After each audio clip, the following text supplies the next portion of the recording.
तो चलिए जी बात करते हैं सबसे पहले आपके रीवैल्यूएशन अकाउंट की। देखिए मैंने यहां पर एक वर्ड, वैसे तो पूरा एक ही वर्ड है ये रीवैल्यूएशन, मैंने री वर्ड को अलग कर दिया वैल्यूएशन वर्ड से। और आपको पता है कि री री का मतलब होता है हमारा दोबारा।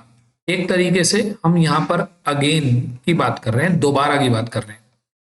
तो रीवैल्यूएशन का मतलब ये हुआ कि जब हम दोबारा से अपने यहां जो भी हमारी एसेट्स हैं या जो भी हमारी लाइबिलिटीज हैं उनकी हम दोबारा से वैल्यू निकालने की बात करते हैं, तो उसे हम बोलते हैं रीवैल्यूएशन अकाउंट। ठीक। अब अगर और आगे चलें तो थोड़ा सा एक इसका थियोरेटिकल मीनिंग हम बस रीड कर रहे हैं यहां पर कि revaluation account is outlined to determine net profit और लॉस। किस चीज का नेट प्रॉफिट और loss? Revaluation of assets and liabilities. ठीक। And including those items that are unrecorded into books. यानी कि कभी कभी ऐसा होता है कुछ अनरिकॉर्डेड एसेट्स और लाइबिलिटीज भी होती हैं, मतलब जिन्हें हमने अभी तक अपनी बुक्स में दिखाया नहीं होता। अगर हम उन्हें भी प्रेजेंट करने की बात करें तो उनसे भी हमें प्रॉफिट या लॉस हो सकता है। Revaluation account is prepared at the time of, कब कब प्रिपेयर होता है बेटे? इसीलिए मैंने अभी बताया था कि चाहे आप चैप्टर एडमिशन करें, चाहे आप चैप्टर डेथ करें, चाहे आप रिटायरमेंट ऑफ पार्टनर करें, या एक और चैप्टर है आपका छोटा सा change in profit sharing ratio. यानी कि जब भी पार्टनर्स के बीच में कोई भी चेंज होगा उसी चेंज के टाइम पर रीवैल्यूएशन अकाउंट बनाया जाएगा। यानी कि पार्टनर्स ये डिमांड करेंगे कि हमें अपनी एसेट्स और हमें अपनी लाइबिलिटीज की वैल्यू को दोबारा निकालना चाहिए। हो सकता है कोई एसेट बढ़ गई हो सकता है कोई एसेट कम हो गई हो सकता है कोई लाइबिलिटी बढ़ गई हो, या हो सकता है कोई लाइबिलिटी कम हो गई हो। तो उसकी वजह से अगर हमें कोई भी गेन या लॉस होगा तो वो हम रिकॉर्ड करना चाहते हैं। बात हुई ये तो थियोरेटिकल। अब सर ये सोचिए कि न्यूमेरिकल इसका हम कैसे करें। मैंने अभी भी आपको बताया था कि बहुत से बच्चे सोचते हैं कि उन्होंने थोड़ा बहुत रिवैल्यूएशन अकाउंट सीख लिया तो उन्हें रिवैल्यूएशन आ गया, लेकिन रिवैल्यूएशन या तो आप सीखें सही से या बिल्कुल ही ना सीखें, क्योंकि अगर रिवैल्यूएशन गलत हो गया तो आपका एडमिशन, चाहे आपका चैप्टर एडमिशन हो, चाहे आपका chapter death of a partner हो, चाहे रिटायरमेंट हो, चाहे change in profit sharing ratio हो, ये चारों चैप्टर आपके खतरे में पड़ जाते हैं अगर आपको रिवैल्यूएशन अकाउंट बनाना नहीं आता। तो चलिए बात करते हैं रिवैल्यूएशन अकाउंट कैसे बनाया जाए। तो how to prepare revaluation account. Revaluation account, अब आप एक बात समझते हैं बहुत अच्छे से। जब हम एक अकाउंट बनाते हैं तो किसी भी अकाउंट की दो साइड होती है, एक डेबिट साइड होती है और दूसरी क्रेडिट साइड होती है। ठीक। अब ये जो हमारा रिवैल्यूएशन अकाउंट है मेरे बेटे, ये आपका एक नंबर बचा सकता है। ये जो मेरा पॉइंट में यहां लिख रहा हूं ये एक नॉमिनल अकाउंट होता है। तो रिवैल्यूएशन अकाउंट एक नॉमिनल अकाउंट होता है। सर नॉमिनल अकाउंट का मतलब क्या होता है? जिसमें हम एक्सपेंसेस, लॉसेस, इनकम और गेन लिखते हैं, तो उसे हम बोलते हैं नॉमिनल अकाउंट। तो अब अगर हम बात करें, हमने अभी देखा कि रिवैल्यूएशन अकाउंट में जब हम अपने एसेट्स, लाइबिलिटीज का दोबारा से वैल्यूएशन करते हैं तो वो सब रिवैल्यूएशन में लिखा जाता है। तो इसकी क्रेडिट साइड में तो आते हैं गेन्स, आपको जो भी फायदा हो, और डेबिट साइड में आते हैं लॉसेस, आपको जो भी नुकसान हो रहा। अब जरा और थोड़ा सा आगे बढ़ते हैं। अगर हम देखें और हमें क्वेश्चन इस तरीके से दिया हो कि वहां पर हमें पता चले कि हमारी जो एसेट है उसकी वैल्यू इंक्रीज हो रही है, एसेट की वैल्यू क्या हो रही है? इंक्रीज हो रही है। तो इंक्रीज होने के केस में भाई अगर मैं आपसे बोलूं कि मेरी बिल्डिंग 1 लाख से बढ़कर 1,20,000 हो गई, तो ऑब्वियस सी बात है कि मुझे क्या हो रहा है, फायदा हो रहा है। तो अगर एसेट की वैल्यू इंक्रीज होती है तो हमें फायदा हो रहा है, और जितनी भी वैल्यू उसकी इंक्रीज हुई थी, फॉर एग्जाम्पल 1 लाख से बढ़कर अब वो 1,20,000 हो गई, तो जो 20,000 रुपीज का गेन है वो मैं यहां पर लिख दूंगा 20,000 रुपीज। अभी आप टेंशन मत लीजिए, आपको इतना बढ़िया क्वेश्चन कराऊंगा, इतने पॉइंट कराऊंगा उस क्वेश्चन के अंदर कि जितने आपने आज तक कभी नहीं करे होंगे एक साथ। ठीक, आप बस ये क्लास करके चले जाना, और अगर बोर्ड का क्वेश्चन इन पॉइंट से बाहर आ जाए तो इसी वीडियो पर कमेंट करके बता देना कि सर पॉइंट जो है आपके पढ़ाए हुए से बाहर आया था।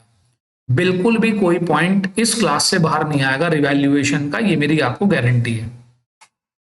Increase in the value of asset तो हमारा एक फायदा हो गया।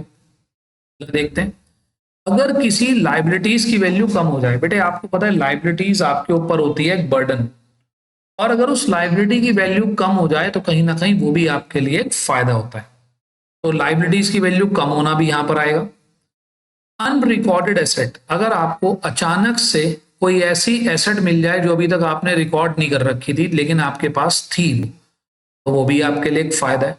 तो इसका मतलब क्रेडिट साइड में हम लिख रहे हैं सारे फायदे, ठीक, हम लिख रहे हैं यहां पर सारे गेन।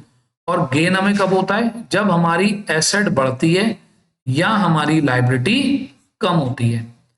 अगला पॉइंट और देखते हैं, या आपको कोई इनकम हो जाए, अगर कोई भी आपको इनकम हुई, जैसे एक्रूड इनकम है, इंटरेस्ट रिसीव है, कोई ऐसा पॉइंट कह देता है आपको, तो that will also be written on the credit side of the revaluation account. तो I hope I am clear.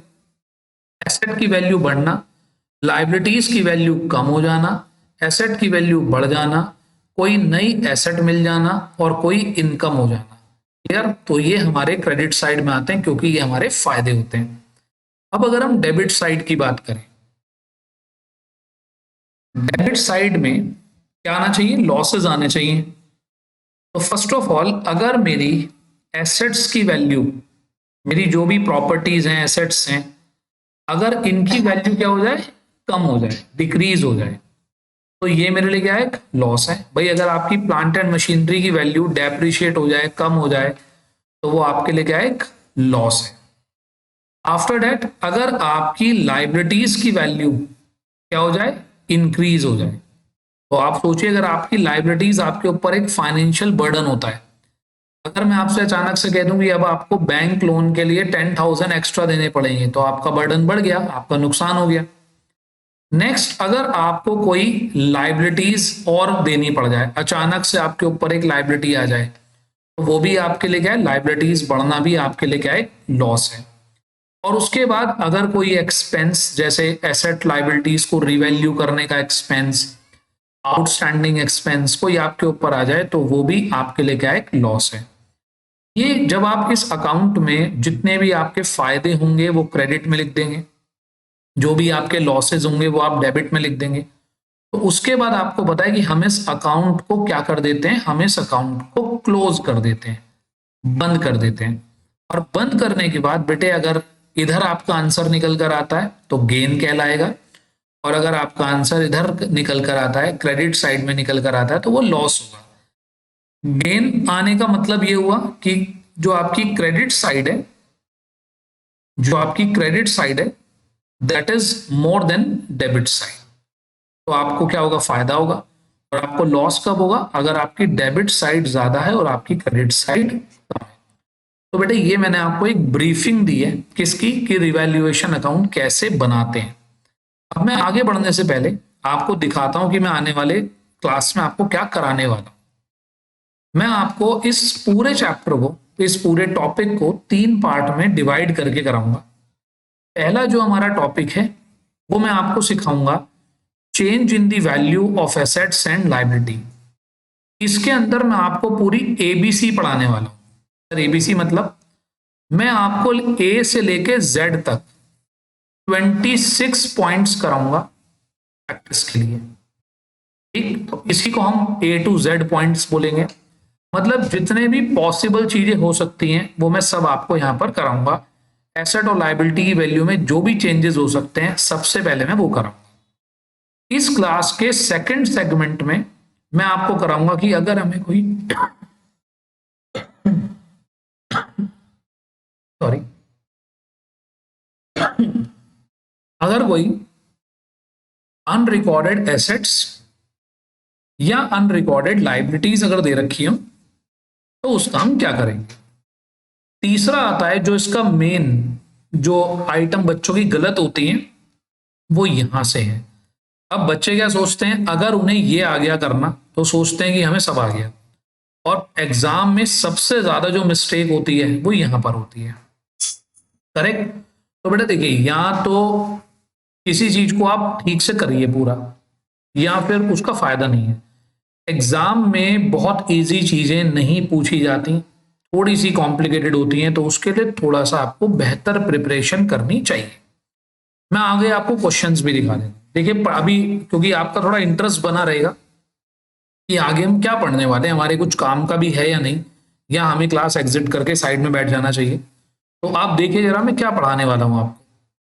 आप यहां पर देख पा रहे होंगे मैंने यहाँ एक बैलेंस शीट दी है, और मैं इसी बैलेंस शीट पर आपको ये देखिएगा ए पॉइंट से स्टार्ट हो रही है ये बैलेंस शीट, पॉइंट ए से स्टार्ट हो रही है, आई ए बी सी डी ऐसे करके के आगे चलते हैं, फिर उसके बाद आगे एल एम एन ओ, फिर उसके बाद डब्ल्यू तक, ठीक, और फिर लास्ट में जेड तक। सही। तो मैं आपको एक ही क्वेश्चन के ऊपर ए से लेके जेड तक के सारे टॉपिक कराने वाला हूं, और उन सारे टॉपिक्स को रिवैल्यूएशन अकाउंट में कैसे प्रेजेंट करेंगे, डेबिट साइड में प्रेजेंट करेंगे या क्रेडिट साइड में प्रेजेंट करेंगे, ये मैं आपको बताने जाऊंगा। तो आप सोचकर देखिए कि अगर आप यहाँ पर 26 पॉइंट्स जो हैं कर लेते हैं तो 101% इन 26 पॉइंट से बाहर एग्जाम का क्वेश्चन नहीं हो सकता। ठीक है, तो चलिए आते हैं अब आगे। अब अगर हम सबसे पहले देखें तो यहां पर मैंने आपको एक एग्जाम्पल के तौर पर एक बैलेंस शीट दी है, और उस बैलेंस शीट में कुछ एसेट्स और कुछ लाइबिलिटीज गिवन है। तो अगर हम यहां पर बात करें, फर्नीचर इज रिड्यूस्ड बाय 10%। बेटे रिड्यूस कह दे या डेप्रिशिएटेड कह दे, both are the same things. अब अगर सपोज करिए फर्नीचर रिड्यूस हुआ है, फर्नीचर है 40,000 रुपीज का, और फर्नीचर 10% से रिड्यूस हो गया, तो 40,000 into 10% that will be 4,000 rupees. तो बेटे एक बात बताओ, एसेट की वैल्यू कम हो रही है, तो बेटे कोई भी कॉमन सेंस वाला पर्सन भी ये कह देगा कि भाई अगर हमारे फर्नीचर की वैल्यू कम हुई है तो फर्नीचर पर हमें क्या हुआ है, एक लॉस हुआ है, और लॉसेस को हमें कहाँ दिखाना चाहिए, डेबिट साइड में दिखाना चाहिए। तो मैं यहां देखिए आपकी हेल्प के लिए थोड़ा सा और भी लिख देता हूं। लॉसेस डेबिट साइड में आते हैं, और लॉसेस हमें कब होते हैं, जब हमारी एसेट की वैल्यू कम होती है और लाइबिलिटीज की वैल्यू ज्यादा हो जाती है। हमें गेन्स कब होते हैं, हमें फायदे कब होते हैं, जब हमारी एसेट की वैल्यू बढ़ जाती है और लाइबिलिटीज की वैल्यू कम हो जाती है। नेक्स्ट आगे चलते हैं थोड़ा सा। तो बेटे इसका मतलब अगर फर्नीचर की वैल्यू रिड्यूस हो गई है तो आपको 100% नुकसान हो रहा है, और वो नुकसान आप कहां लिखेंगे, फर्नीचर डेबिट में लिख देंगे यहां पर 4,000 रुपीज का लॉस। तो ये हमने ए पॉइंट देखा।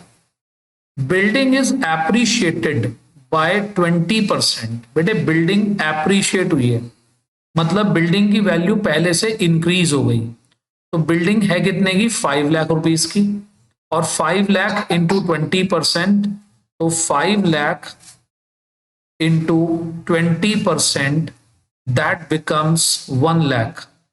दैट मीन्स आपको 1 लाख रुपीज का फायदा हो रहा है, और आपके जो भी गेन्स हैं, जो भी फायदे हैं, वो कहाँ लिखे जाते हैं, क्रेडिट साइड में। तो आपको 1 लाख का फायदा हो गया, और ये हो गया आपका पॉइंट नंबर बी। उसके बाद आते हैं पॉइंट नंबर सी पर। Furniture is brought up to. बेटे अप टू का मतलब जितना भी उसका वैल्यू था, फर्नीचर की वैल्यू थी 40, अप टू मतलब उसको इंक्रीज करके उसकी 50,000 कर दी वैल्यू, यानी कि आप ये कह सकते हैं this is the new value. तो फर्नीचर की नई वैल्यू कितनी है, 50,000। तो अगर किसी एसेट की वैल्यू 40 से इंक्रीज होकर 50 हो गई तो हमें 10,000 रुपीज का क्या हो गया, फायदा हो गया, और वो फायदा हम कहाँ लिखेंगे, क्रेडिट साइड में लिखेंगे। I hope clear. बेटे अगर किसी बच्चे को रिवैल्यूएशन अकाउंट की जीरो नॉलेज भी है, वो बस इस क्लास को देख लेना, उसको 100% बिल्कुल सही समझ में आएगा। बिल्डिंग एप्रिशिएटेड एट या टू 5,50,000, बिल्डिंग एट वर्ड लिखा हो या ये लिखा हो कि एप्रिशिएटेड टू, दोनों एक ही बात है, थोड़ी बस इंग्लिश आपको समझनी है।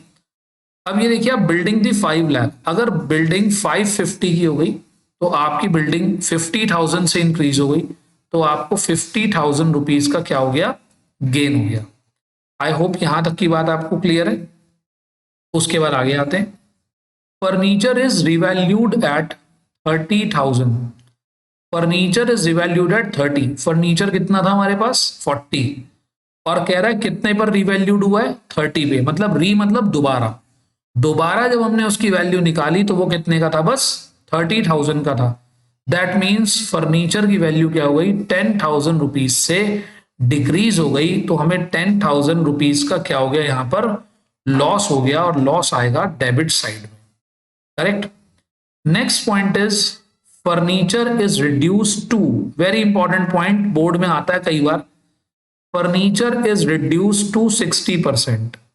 बेटे रिड्यूस टू मतलब अब उसकी जो न्यू वैल्यू है, जो नई वाली वैल्यू है, वो अब पहली वैल्यू का केवल 60% रह गई है। तो आप इसको ऐसे भी कह सकते हैं कि उसकी जो वैल्यू डिक्रीज हुई है वो बाय 40% हुई है। ठीक है, फर्नीचर की वैल्यू 40% से क्या हो गई है, कम हो गई है। आप इस सेंटेंस को ऐसे भी कह सकते हैं। तो फर्नीचर यहां देखिए कितना था, 40,000 था, और अब वो 60% रह गया। ठीक, तो यानी कि आप ये कह सकते हैं कि अब फर्नीचर 40,000 इंटू 60%, दैट इज अब उसकी वैल्यू है 24,000। करेक्ट। तो ये बताइए उसकी वैल्यू कितनी कम हो गई, उसकी कम वैल्यू जो है 40 से 24 हो गई। दैट मीन्स उसकी वैल्यू 16,000 रुपीज से कम हो गई, उसे 16,000 रुपए का नुकसान हो गया। Next point, stock is over valued. बेटे ये वाले पॉइंट तो ना देखो, जिन पे मैं स्टार लगा रहा हूं ये सच में स्टार है, इनके चक्कर में बच्चों का पूरा पूरा क्वेश्चन मैंने गलत होते हुए देखा है। तो कृपया करके इनको बड़े ध्यान से समझना बेटे। स्टॉक इज ओवर वैल्यूड, देखिए ओवर वैल्यूड का क्या मतलब होता है, जब कोई अपनी वैल्यू ज्यादा समझ ले। ओवर का मतलब ज्यादा, वैल्यूड मतलब वैल्यू कर लिया उसने, उसकी असली वैल्यू तो कहीं कम है लेकिन उसने अपनी वैल्यू को ज्यादा मान रखा है। तो अगर मैं यहां स्टॉक की बात करूं तो वो ये कहना चाह रहा है कि जो स्टॉक है वो 80,000 का मैंने यहां लिखा तो हुआ है, लेकिन ये वैल्यू मैंने ओवर कर रखी है, मतलब मैंने इसको जबरदस्ती 4,000 ज्यादा दिखा रखा है। तो अब मुझे क्या करना चाहिए, अब मुझे इसकी वैल्यू को 4,000 रुपीज से क्या कर देना चाहिए, रिड्यूस, रिड्यूस कर दो बाय 4,000। तो अगर आप एसेट की वैल्यू कम करेंगे 4,000 से तो that will be loss for you. तो आप स्टॉक की वैल्यू को डेबिट में लिख देंगे 4,000 रुपीज। करेक्ट, बहुत ही इंपॉर्टेंट पॉइंट है, प्लीज ध्यान से करिएगा। अगला पॉइंट आता है स्टॉक इज अंडर वैल्यूड। बेटे यहां पर ये नहीं कह रहा कि उसकी वैल्यू कम कर दो, नहीं, कह रहा है ऑलरेडी उसकी वैल्यू कम है, मतलब उसकी असली वैल्यू ज्यादा है, तुमने उसकी वैल्यू कम कर रखी है। तो क्या करो बेटे, अब बढ़ा दो उसकी वैल्यू। अगर उसने कम कर रखी है तो अब उसकी वैल्यू को बढ़ा दीजिए। तो अंडर वैल्यू है 5,000 रुपीज से, तो अब उसको कर दीजिए, ठीक है, इंक्रीज कर दो बाय 5,000। ठीक है, अगर मैं स्टॉक की वैल्यू को 5,000 से इंक्रीज कर दूंगा तो मेरे लिए क्या होगा, वो एक गेन होगा, क्योंकि एसेट की वैल्यू बढ़ना मेरे लिए क्या होता है, गेन होता है। अब बेटे ये जो पॉइंट है stock is under valued bye 20%, देखो पॉइंट तो वही अंडर वैल्यू वाला, लेकिन डिफरेंस ये है कि ये 20% है यहां पर, एक परसेंटेज में गिवन है। अब बेटे इस पे तो जितने स्टार लगा सकते हो ना, इस पे लगा लो जितने स्टार आपको लगाने हैं, ठीक है, ये सुपर स्टार है बिल्कुल। तो अब इस पॉइंट को तोड़ने का तरीका देखिए, आप बहुत ही ध्यान से समझना।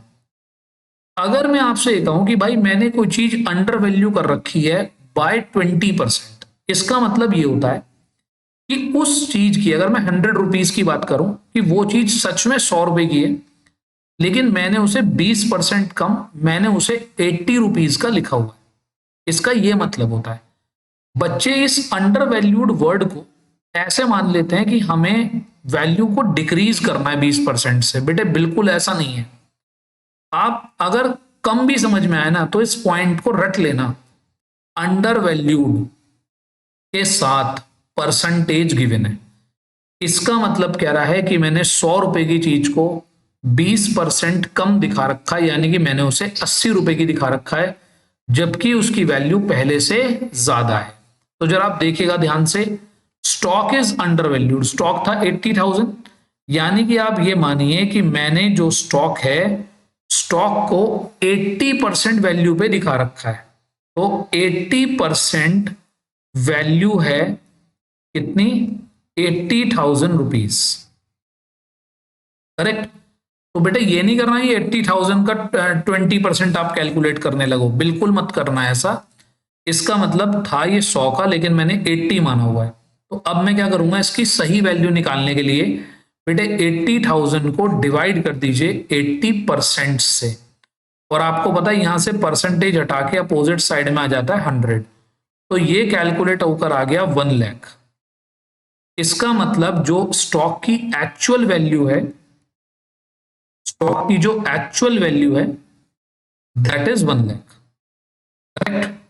और आपने कितना दिखाया हुआ है 80, और इसकी असली वैल्यू कितनी है, एक्चुअल वैल्यू है इसकी 1 लाख।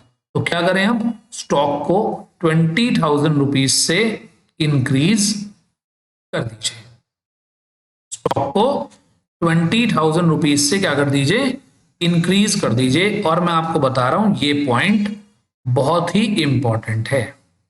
करने का तरीका ये है, अगर सपोज करो यहां पर 20% लिखा है, over valued under valued bye 20%, तो इसको 80 से डिवाइड कर दो। अगर यहां 30 लिखा होता तो इसको 70 से डिवाइड कर देते।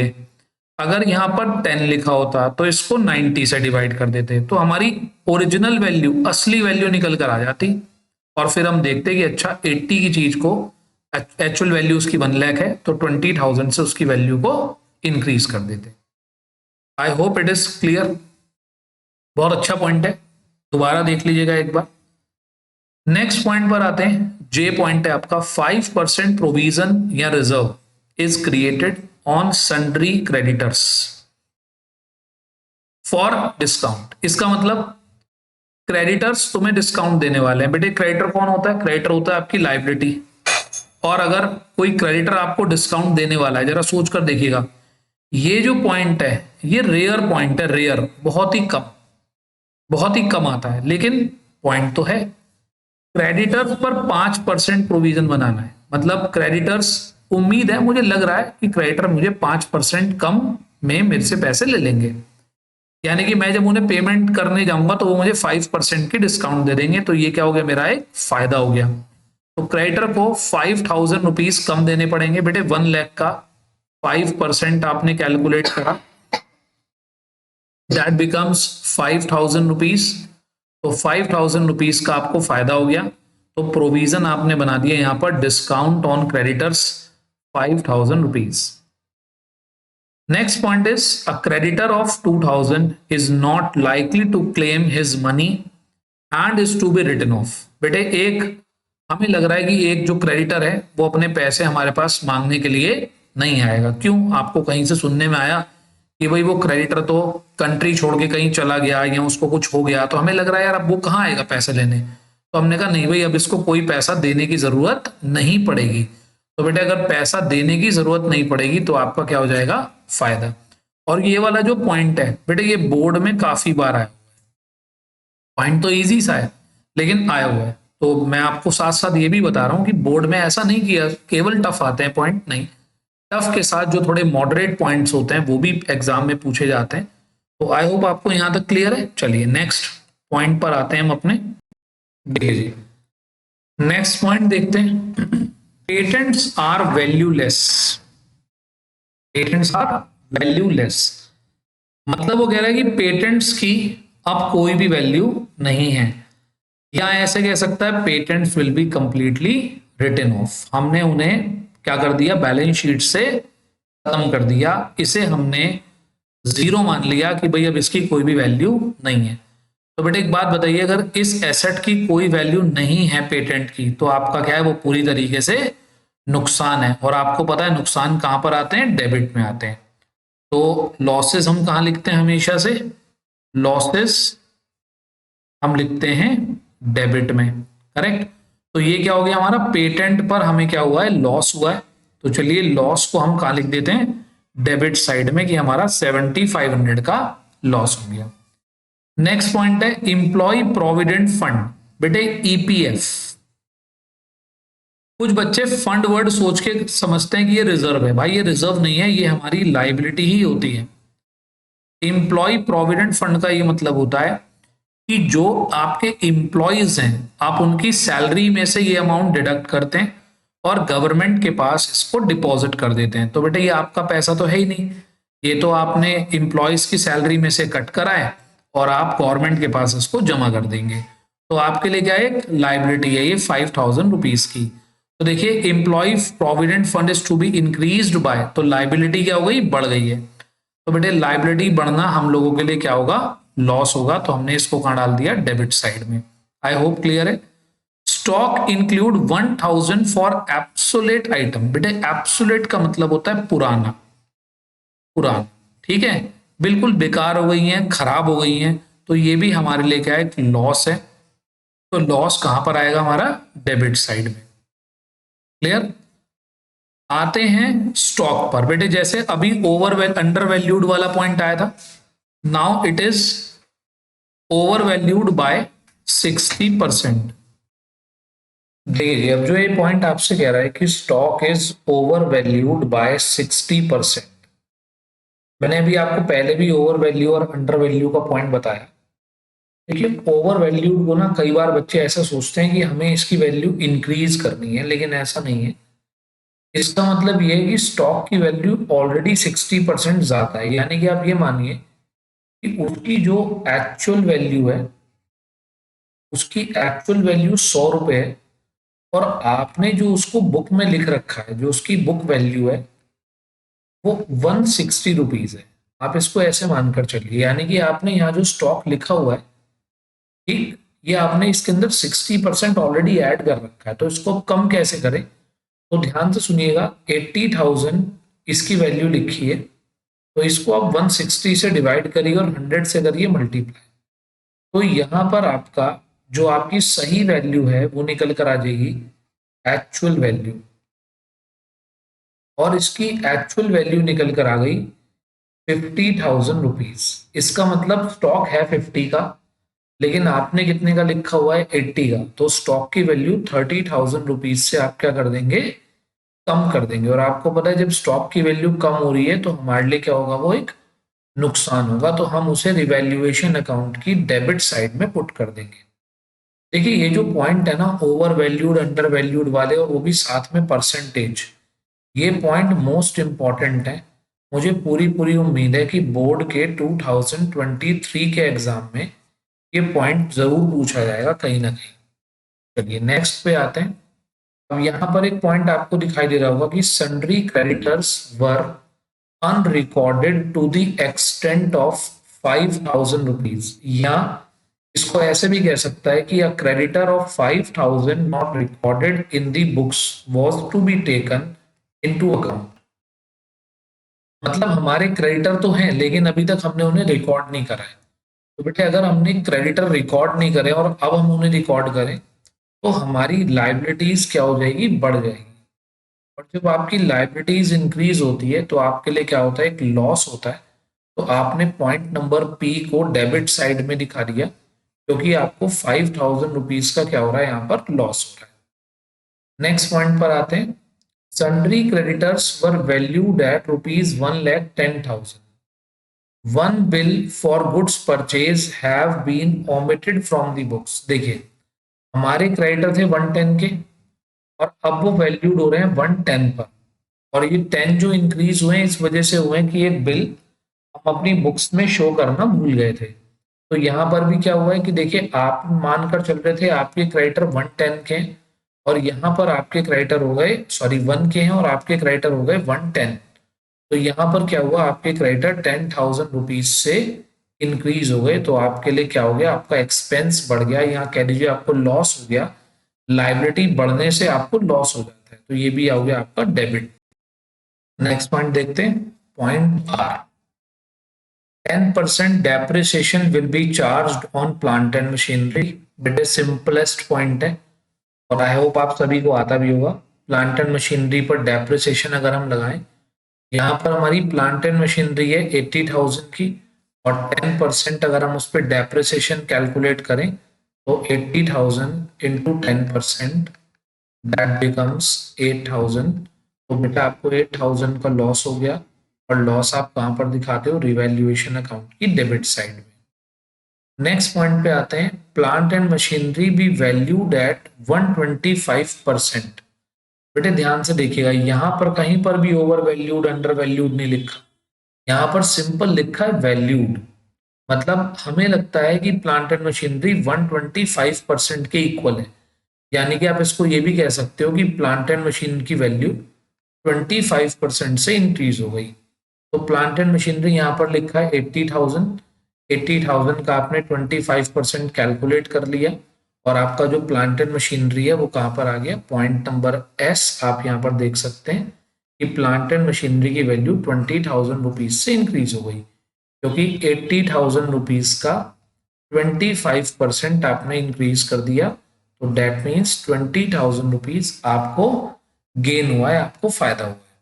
नेक्स्ट पॉइंट देखते हैं, outstanding expenses were brought down to 9,000। Brought down मतलब उन्हें रिड्यूस करा गया है 9,000 रुपीज पर लाकर, यानी कि पहले हमारे को लग रहा था कि हमारे आउटस्टैंडिंग एक्सपेंस 10,000 है, लेकिन वो कितने हो गए, अब 9। तो आप एक बात सोचिए कि अगर हमारी लाइबिलिटी जो है 10,000 से इंक्रीज होकर 9,000 हो गई है, तो हमें क्या हुआ है, फायदा हुआ है।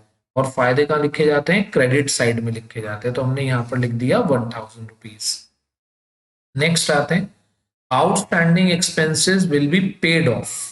हमें आउटस्टैंडिंग एक्सपेंसेस का पेमेंट कर देना है। बेटे वेरी इंपॉर्टेंट पॉइंट है, प्लीज इसको ध्यान से देखिएगा। ठीक, देखिए अगर हम आउटस्टैंडिंग एक्सपेंसेस यहां पर हमारे हैं और हम इनका पेमेंट कर देते हैं, तो इसकी जो जर्नल एंट्री बनेगी, देखिए जब आप किसी लाइबिलिटी का पेमेंट करते हैं तो एंट्री बनती है outstanding expense account debit to cash account. ठीक है, जो भी हमारे आउटस्टैंडिंग एक्सपेंस थे हमने उनका पेमेंट कर दिया। तो आप देखिए इस पेमेंट करने से हमारी कोई लाइबिलिटी इंक्रीज थोड़ी हुई है, और अगर डिक्रीज भी हुई है तो बेटे हमारा कैश भी तो कम हुआ है साथ साथ।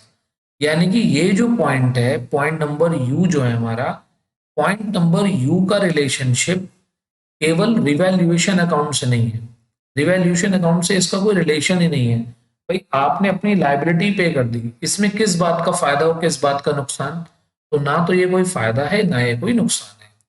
नेक्स्ट पॉइंट देखिएगा, furniture of 30,000 were taken over by the partner A and be equally at the book value, remaining furniture were valued eight 8,000। अब आप देखिए आपके पास फर्नीचर कितना है, आपके पास फर्नीचर है 40 का। बेटे 40 में से 30,000 रुपीज का फर्नीचर तो उन लोगों ने ले लिया बुक वैल्यू पर, तो इसका मतलब ना आपको कोई फायदा ना कोई नुकसान। अब जो बचा, अगर 40 में से 30 का फर्नीचर पार्टनर्स ने ले लिया तो बचना चाहिए 10 का, और 10 वाला फर्नीचर कितने वैल्यूड हो रहा है, 8 में। दैट मीन्स फर्नीचर की वैल्यू 2,000 रुपीज से कम हो गई, और आपको 2,000 रुपीज का क्या हो गया, लॉस हो गया। नेक्स्ट आता है, market value of the investment is 45। Investment यहाँ पर है 50 और यहाँ पर कितनी हो गई 45। इन्वेस्टमेंट की वैल्यू कम हो गई है तो हमें नुकसान हो रहा है, तो हमने एसेट साइड में शो कर दिया, ओ सॉरी डेबिट साइड में हमने शो कर दिया। तो डेबिट साइड में हमने 5,000 रुपीज का लॉस जो है वो हमने बुक कर दिया। नेक्स्ट पॉइंट पे आते हैं, लास्ट 3 पॉइंट्स बचते हैं। तो बेटे आप देख सकते हैं हमने यहाँ पर ए से लेकर जेड तक अप्रोक्सीमेटली हमने 26 पॉइंट यहाँ पर कवर करे। तो बस एक कराने का, एक बताने का तरीका था कि भाई इस तरीके से हम रिवैल्यूएशन के ज्यादा से ज्यादा पॉइंट कर सकते हैं। इन्वेस्टमेंट वर रिवैल्यूड एट 60,000 रुपीज। इन्वेस्टमेंट अगर 50 से बढ़कर कितनी हो जाए, 60 हो जाए, तो हमें 10,000 का फायदा हो रहा है, और वो फायदा हम कहां पर दिखा देंगे, क्रेडिट साइड में दिखा देंगे। Stock was taken over by the partner Krishna at 90,000। अब अगर देखिए स्टॉक है 80 और कृष्णा कितने में टेक ओवर करने के लिए तैयार है, 90 में, यानी कि हमारी फर्म को 10,000 का फायदा हो रहा है। तो 10,000 का फायदा हम कहाँ दिखा देंगे, रिवैल्यूएशन अकाउंट की क्रेडिट साइड में। आई होप यहां तक की बात आपको क्लियर होगी।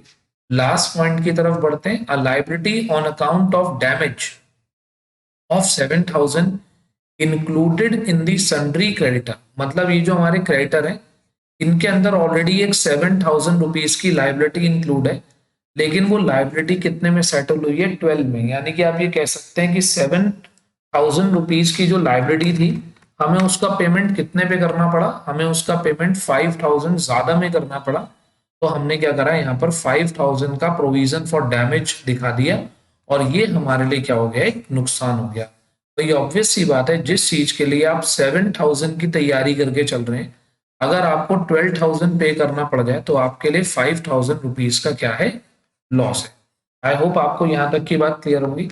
तो मैं एक बार आपको फटाफट से दिखाता हूँ कि हम लोग क्या कर रहे थे यहाँ तक। अभी हमने अभी तक ये देखा कि हमारा जो रिवैल्यूएशन अकाउंट है, रिवैल्यूएशन अकाउंट को हम कैसे प्रिपेयर करते हैं। तो रिवैल्यूएशन अकाउंट की दो साइड होती है, डेबिट और क्रेडिट। क्रेडिट साइड में हम दिखाते हैं सारे गेन्स, अगर किसी एसेट की वैल्यू इंक्रीज हो जाती है, किसी लाइबिलिटी की वैल्यू डिक्रीज हो जाती है, कोई मुझे अचानक से कोई अनरिकॉर्डेड एसेट मिल जाती है, मुझे कोई इनकम हो जाती है, तो ये तो मैं शो करता हूँ क्रेडिट साइड में। अगर किसी एसेट की वैल्यू कम हो जाती है, लाइबिलिटी की वैल्यू इंक्रीज हो जाती है, कोई अनरिकॉर्डेड लाइबिलिटी मुझे मिल जाती है, या मेरे ऊपर कोई एक्सपेंस आ जाता है, इसे मैं दिखाता हूँ डेबिट साइड में। ऐसे बनता है हमारा रिवैल्यूएशन अकाउंट। उसके बाद जब हमें इसे क्लोज करते हैं, अगर बैलेंस डेबिट साइड में आता है तो गेन, क्रेडिट साइड में आता है तो लॉस, और हम इस लॉस और गेन को पार्टनर्स के बीच में डिवाइड कर देते हैं। इसके बाद मैंने आपको बताया कि मैं आपको रिवैल्यूएशन 3 पार्ट में बताऊंगा। पहला मैं आपको बताऊंगा कि एसेट्स और लाइबिलिटीज की वैल्यू जब चेंज होती है तो क्या करें। तो इसके लिए मैंने आपको अभी अभी ए से लेके जेड तक के 26 पॉइंट कवर कराए। उसके बाद अनरिकॉर्डेड एसेट और लाइबिलिटी, ये हमारा दूसरा सेगमेंट है, और बैड डेट से रिलेटेड क्वेश्चन, ये हमारा तीसरा सेगमेंट है। उसके बाद मैंने आपको ये बैलेंस शीट दिखाई, और इस बैलेंस शीट पर मैंने आपको 26 पॉइंट्स कराए। करेक्ट। तो अभी मैंने आपको सिंपल ये बताया है कि एसेट्स की वैल्यू कम हो जाए, एसेट्स की वैल्यू ज्यादा हो जाए, तो उसे किस तरीके से हम रिवैल्यूएशन में शो करते हैं। नेक्स्ट पार्ट में मैं आपको दिखाऊंगा कि अनरिकॉर्डेड एसेट और अनरिकॉर्डेड लाइबिलिटी को किस तरीके से हम शो करते हैं। ठीक है, तो be ready for the next part. Unrecorded asset और अनरिकॉर्डेड लाइबिलिटीज की हम बात करेंगे। तो तब तक आप इस क्लास को रिवाइज करिए, एंड अगर आप लोगों ने अभी तक चैनल को सब्सक्राइब नहीं किया है, तो लेटेस्ट अपडेट आपको टाइम टाइम पर मिलती रहे, इसके लिए आप चैनल को जरूर सब्सक्राइब कीजिए, ताकि जो अपकमिंग क्लासेस हैं और बोर्ड से रिलेटेड और भी जो कंटेंट है, या सीयूईटी से रिलेटेड जो भी कंटेंट है, वो आपको टाइमली मिलता रहे। मिलते हैं नेक्स्ट क्लास में। Thank you.